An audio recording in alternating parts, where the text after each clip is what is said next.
시온 찬양대 그리고 앙상블 찬양 감사합니다. 이디엘 찬양단에게도 감사를 드립니다. 오늘은 사순절 셋째 주일입니다. 아까 읽어주신 고린도전서 1장 18절부터 25절까지의 말씀을 오늘 우리에게 주시는 하나님의 말씀으로 받았습니다.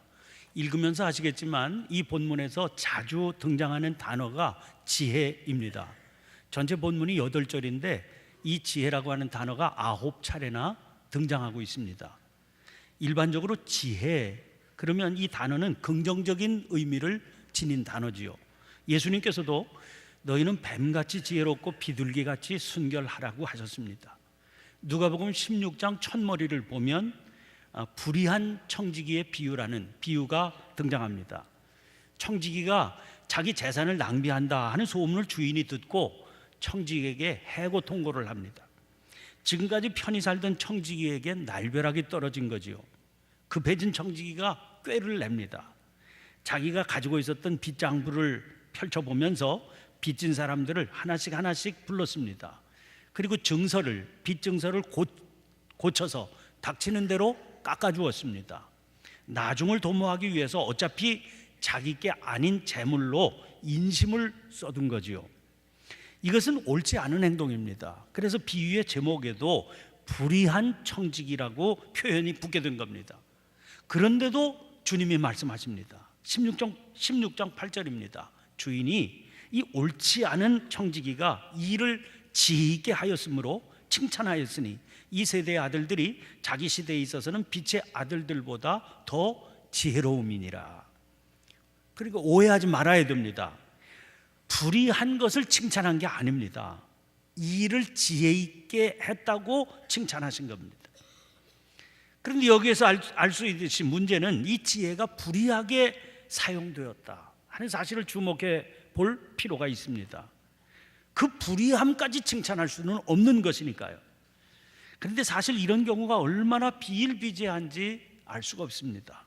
일찍이 인도의 마하트마 간디는 인류의 7대 사회악이 있다고 말하면서 그 죄악을 열거했습니다.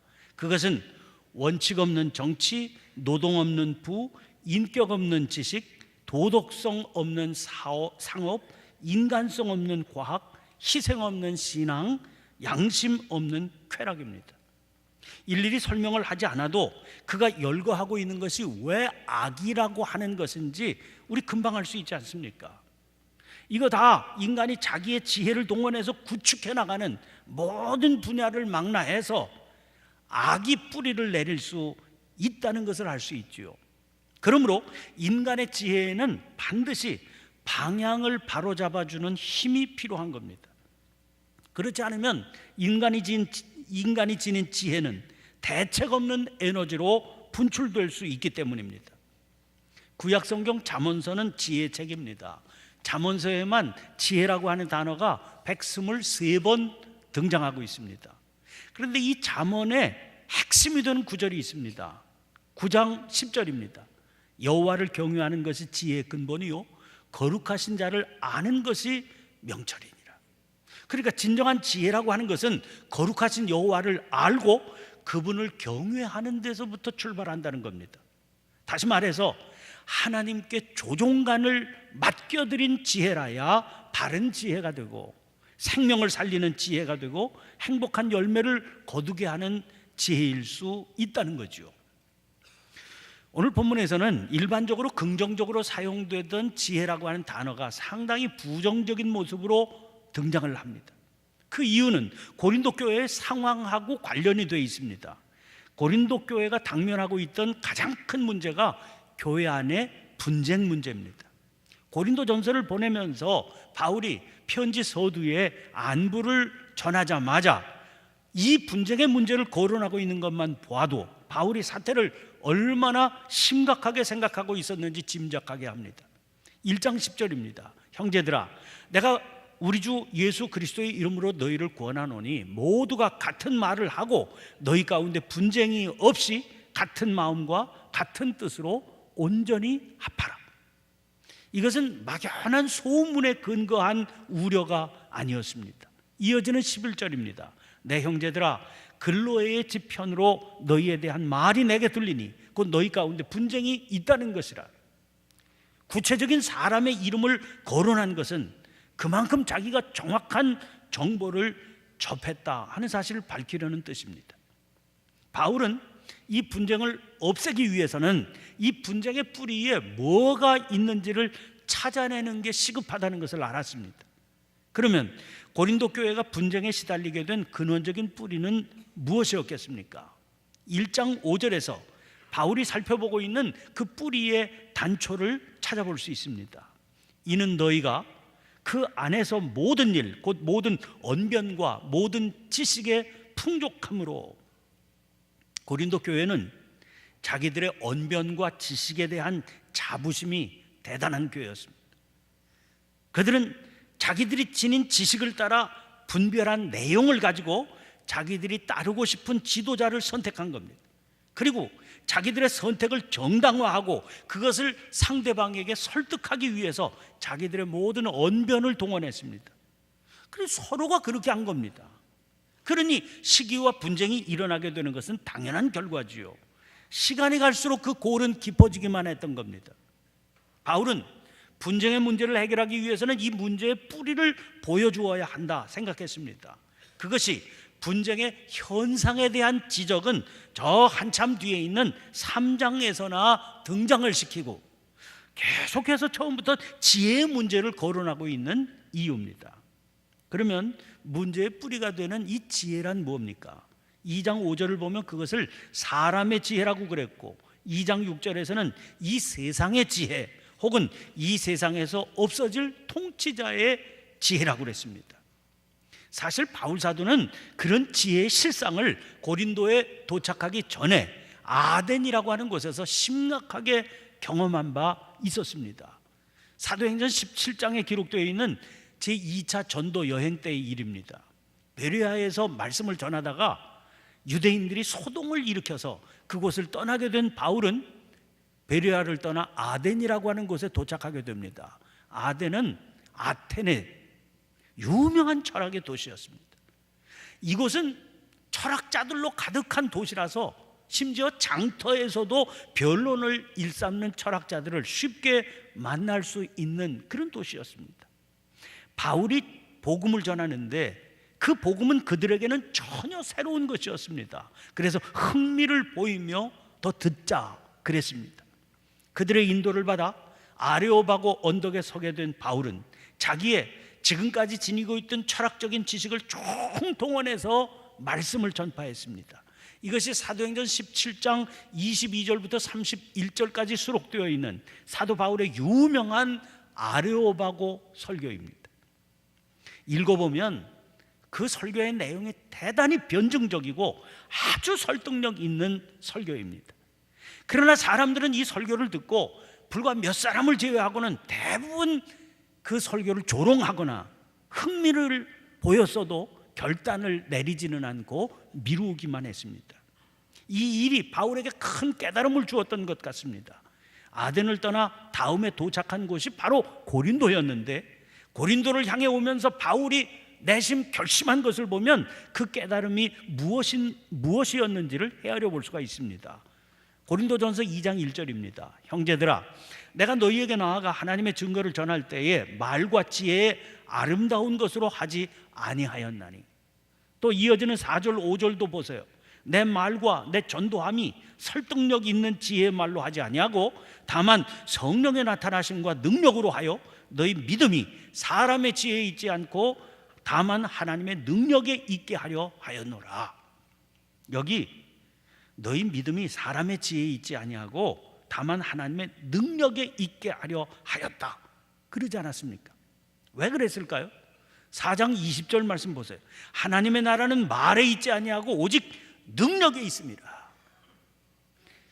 여러분, 하나님 나라를 누리지 못하는데 아니 설득력 있는 말만 무성하면 무슨 소용이 있겠습니까?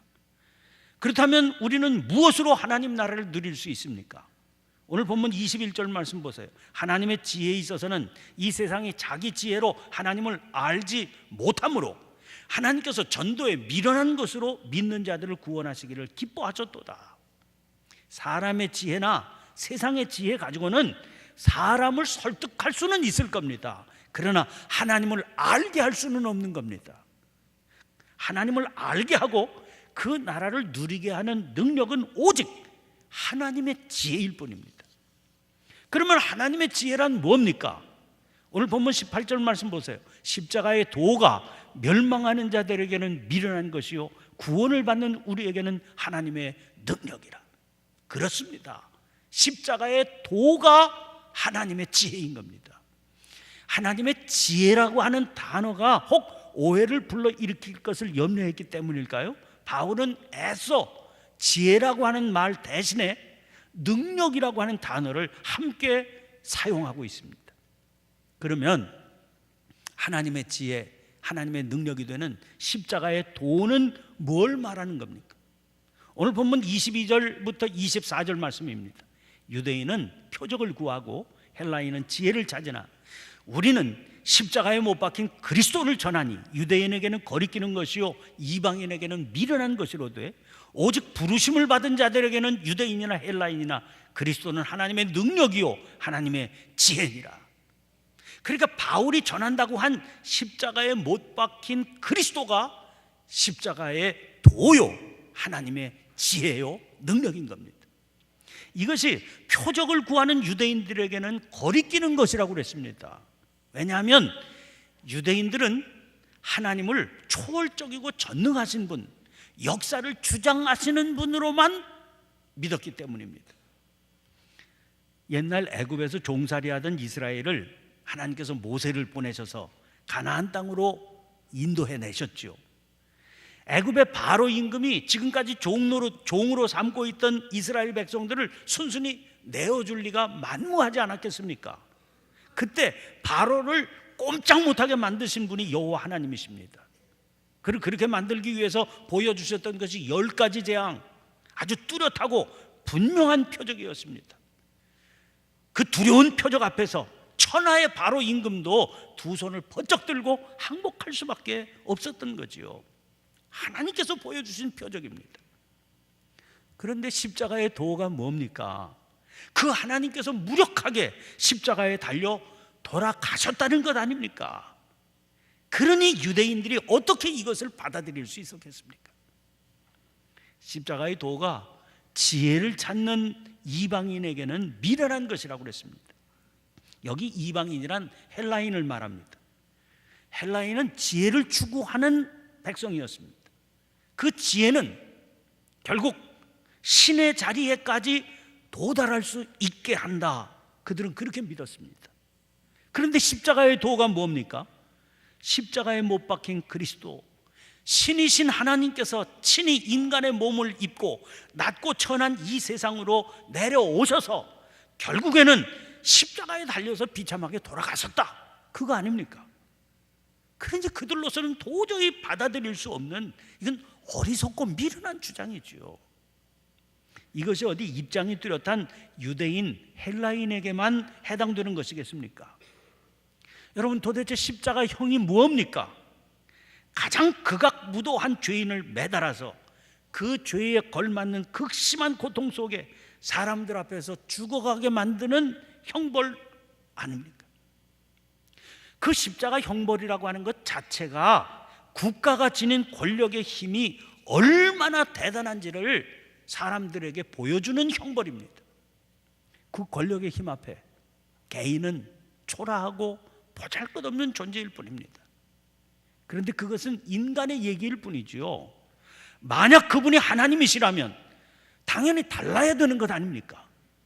세상의 힘, 심지어 막강한 국가의 권력이라 할지라도 당당히 무릎을 꿇릴 수 있어야 그게 진짜 신, 진짜 하나님 아닙니까? 그런데 진짜 하나님이시라는데 아니 무력하게 십자가에 달려 돌아가셨습니다. 어떻게 이런 일이 가능합니까? 어떻게 이런 하나님을 믿으라고 할 수 있습니까? 예수님께서 십자가에 달려 돌아가실 때 그 십자가 밑에서 일어났던 장면들을 마태는 이렇게 보도하고 있습니다.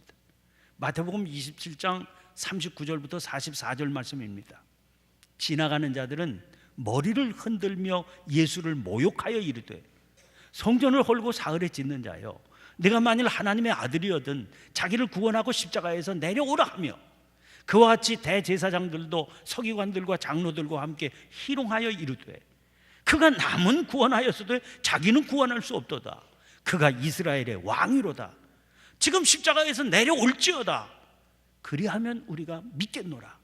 그가 하나님을 신뢰하니 하나님이 원하시면 이제 그를 구원하실지라. 그의 말이 나는 하나님의 아들이라 하였도다 하며, 함께 십자가에 못 박힌 강도들도 이와 같이 욕하더라. 그분이 정말 하나님의 아들이시라면 십자가에 달리지도 말았어야 됩니다. 그러나 십자가에 달렸다 손치더라도 사람들 앞에서 보란 듯이 내려왔어야 됩니다. 그러면 믿겠다는 겁니다. 복음성가 주만 바라볼지라는 곡의 후렴 가사 기억하시는지요?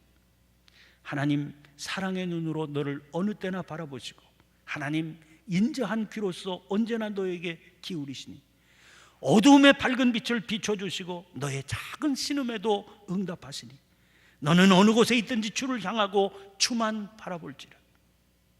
여러분, 하나님은 언제나 귀를 기울이고 계시기 때문에 아주 작은 신음에도 응답하신다고 그랬죠. 그런데 달려있는 십자가에서 내려온다면 내가 믿겠다. 작은 신음소리가 아닙니다. 외침입니다. 그런데 이 외침에는 귀를 닫으신다는 겁니다.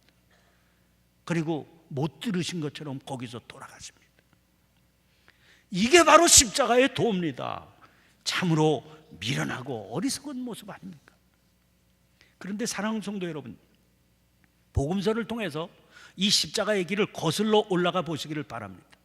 주님의 십자가는 결코 일순간의 우발적인 사건이 아니었습니다. 공생애를 시작하실 때부터 주님의 길은 언제나 저 앞에 있는 십자가를 향해 가는 길이었습니다. 그 걸음에 흔들림이 없었습니다. 그것을 보면 주님이 아예 십자가를 피해 가실 마음이 전혀 없으셨다는 것을 알 수 있지요. 무모하기 짝이 없어 보이죠. 이해할 수 없는 어리석음입니다. 정말 미련한 일 아닙니까? 그 사실을 전파해야 할 바울 사도가 왜 그걸 모르겠습니까? 그래서 바울 스스로도 전도에 미련한 것이라는 표현을 하고 있는 겁니다. 그런데 놀라운 일입니다.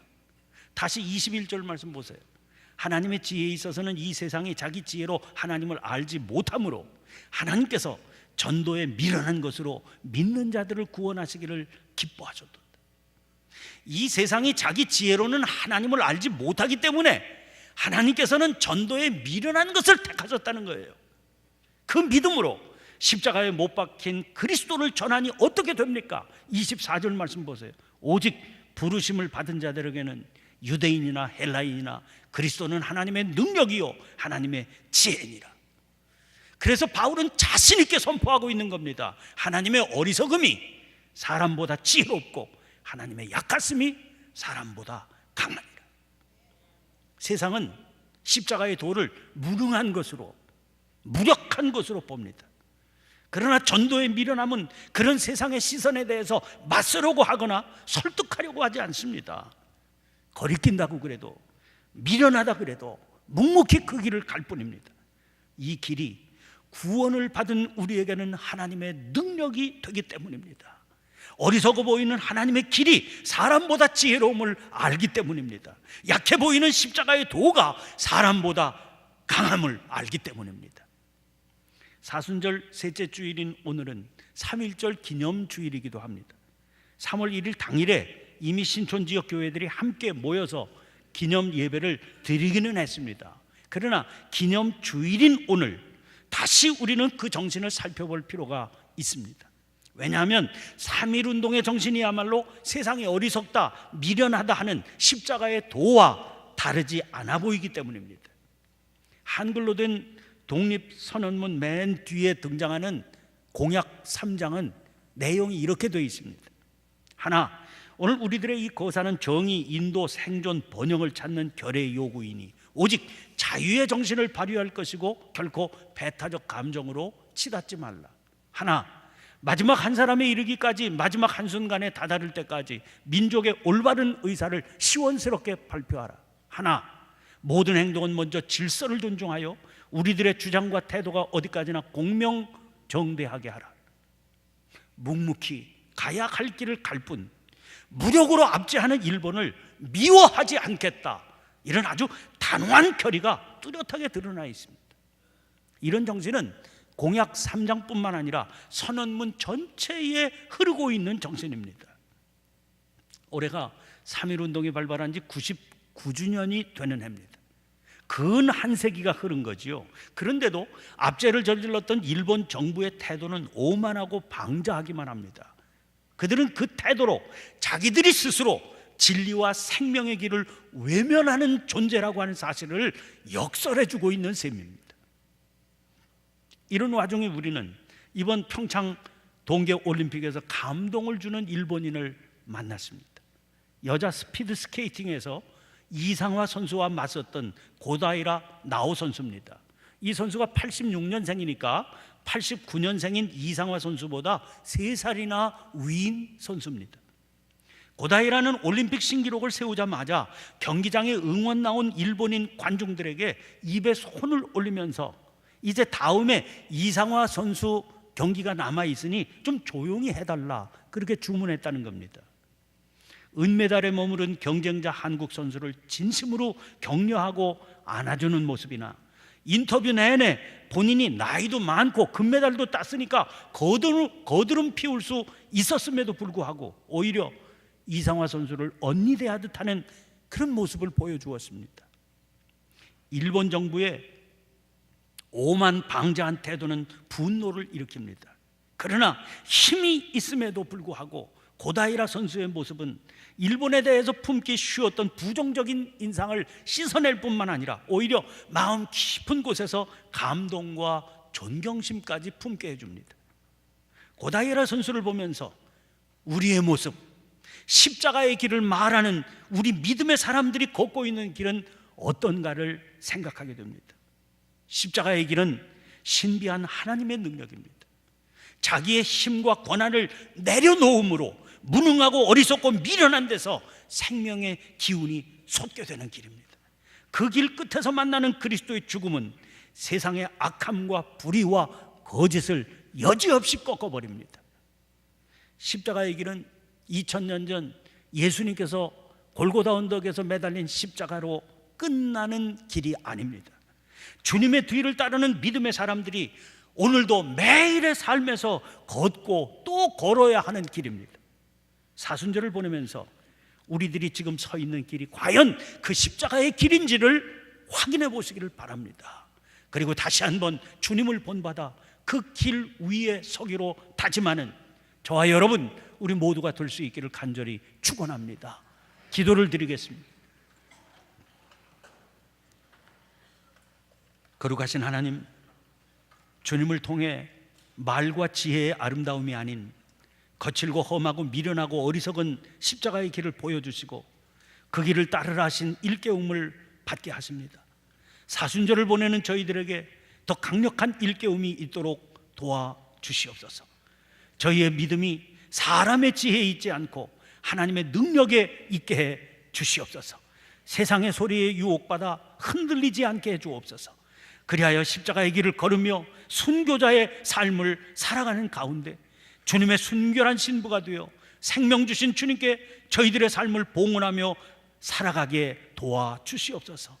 십자가에 달려 구원의 길 가게 해주신 그리스도 예수님 이름으로 기도하옵나이다. 아멘. 다 함께 일어나